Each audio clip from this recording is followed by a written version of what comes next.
In the last episode, I shared what managing endo looks like for me. The daily trial and error, the things that help, and the things I'm still figuring out. But there's one part of managing endo that I didn't mention yet. The part no one prepared me for. The part that felt too heavy, too private, too shameful to say out loud. Intimacy. They told me sex might hurt the first time. They didn't tell me it might hurt every time. They didn't tell me I'd cry after. Not from emotion, but from pain. They didn't tell me I'd start to associate intimacy with fear. To hear more, click the link below to watch the full episode now. Hey, I'm Patricia, and this is my Endo Talks. Are you listening? Today, we're going there. We're talking about sex, intimacy, shame, and silence, and how endometriosis complicates it all. If no one ever told you this was normal to struggle with, if you've ever felt broken, distant, or like your body betrayed you in the most vulnerable moments, you are not the only one, and you deserve to talk about it. I used to think something was wrong with me.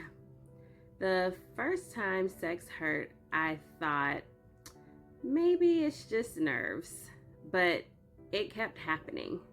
And it wasn't just discomfort, it was sharp, deep, burning pain. It felt as if someone was cutting me open with a saw.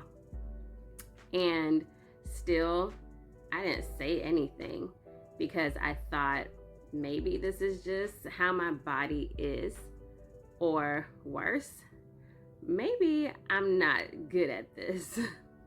What made it worse, I didn't have the words. Doctors asked, but I shied away from the topic because I was embarrassed. Partners didn't always understand, and I didn't know how to explain that it wasn't about them. It was my body doing something I didn't consent to. So, over time, I started to dread intimacy. I started to disconnect from my own body. And that's what hurt the most. Not just the physical pain, but the emotional distance it created between me, myself, and the people I wanted to feel close to. Pain during or after sex, called dyspareunia, is incredibly common for people with endometriosis, but it's rarely talked about openly. This pain can come from inflammation and adhesions near the pelvic organs, scar tissue or deep infiltrating endo, pelvic floor dysfunction, emotional trauma, and muscle guarding. But instead of being taken seriously, we're often told, just relax, use more lube, or my favorite one, it's probably in your head. But let me be clear, painful sex is not normal, and you are not broken. This issue deserves real treatment through pelvic floor therapy, trauma-informed care, medical intervention, and open communication. If you've ever felt ashamed, avoided intimacy, blamed yourself, or stayed silent, I definitely see you. Sex isn't just physical. It's emotional. It's vulnerable, sometimes spiritual. And when it's laced with pain, it can affect everything, like your sense of safety, desirability, and even your own self-worth. But you are still worthy of tenderness, of connection, of being touched with care. not fair. And you don't have to push through pain to prove your love or your value. You are allowed to pause, to advocate, and to redefine intimacy on your own terms.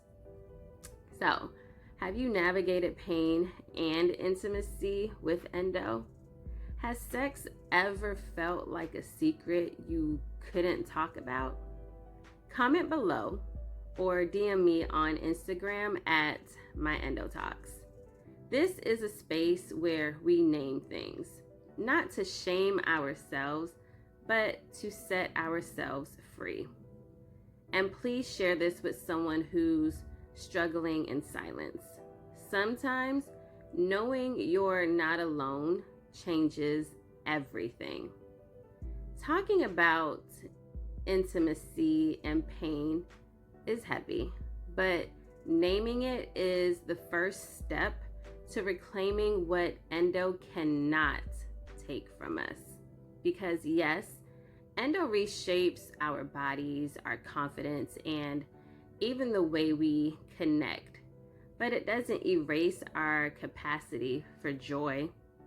So, in our next episode, we're shifting the lens from pain to possibility and from silence to joy. The kind that finds us even after everything. Until then, hold space for yourself. Know that your story is worthy. And always remember, my Endo Talks. Are you listening?